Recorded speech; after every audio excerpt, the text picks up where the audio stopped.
Hi, today பாலிட்டியில் preamble ரிலேட்டடான question பார்க்கலாம். முகவரியின் நோக்க தீர்மானத்தை, அதாவது அப்ஜெக்டிவ் ரெசல்யூஷனை யார் கொண்டு வந்தாங்க அப்படின்னு கேட்டிருக்காங்க. இதுக்கான ஆப்ஷன்ஸ் பார்த்தீங்கன்னா Jawaharlal Nehru, B N Rau, K M Munshi, B R Ambedkar. Video pause பண்ணிவிட்டு உங்களுக்கு ஆன்சர் தெரிஞ்சால் கமெண்ட் பண்ணுங்கள். ஸோ இந்த கொஷனுக்கான ஆன்சர் பார்த்தீங்கன்னா ஜவஹர்லால் நேரு. எப்போ அப்ஜெக்டிவ் ரெசல்யூஷன் கொண்டு வந்தார் அப்படின்னு பார்த்தீங்கன்னா டிசம்பர் மாதம் 13ஆம் தேதி 1946 கொண்டு வந்திருக்காரு. ப்ரீஆம்பிள், அதாவது முகவரியை வேறு என்னென்னலாம் சொல்லி அழைச்சிருக்காங்க அப்படின்னு பார்த்தீங்கன்னா ஐடென்டி கார்டு அப்படின்னு சொல்லியிருக்காங்க, ஹாரஸ்கோப் அப்படின்னு சொல்லியிருக்காங்க, கீ நோட் அப்படின்னு சொல்லியிருக்காங்க, மற்றும் கான்ஸ்டியூஷனோட சோல் அப்படின்னு சொல்லியிருக்காங்க, அதாவது அரசியலமைப்போட ஆன்மா அப்படின்னு சொல்லியிருக்காங்க. இந்த ஒரு பேப்பர் தான் உங்களுக்கு ப்ரீஆம்பிள், அதாவது முகப்புரை.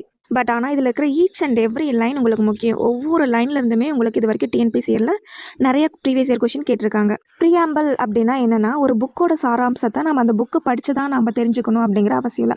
அதோட முன்னுரையிலேயே அந்த புக்கில் என்ன சொல்லி வந்திருக்காங்க அப்படிங்கிறது நமக்கு தெரியும். அந்த மாதிரி நம்ம இந்தியாவோட அரசியலமைப்பு புத்தகத்தில் என்ன சொல்லியிருக்காங்க அப்படிங்கிறது இந்த முகப்புரையில் உங்களுக்கு தெளிவான விளக்கமாக கொடுத்துருந்துருப்பாங்க. இந்த முகப்புரையில் இருக்கிற ஒவ்வொரு வார்த்தைகள் தான் அரசியலமைப்பு புக்கோட பிரதிபலிப்பாக இருக்கும்.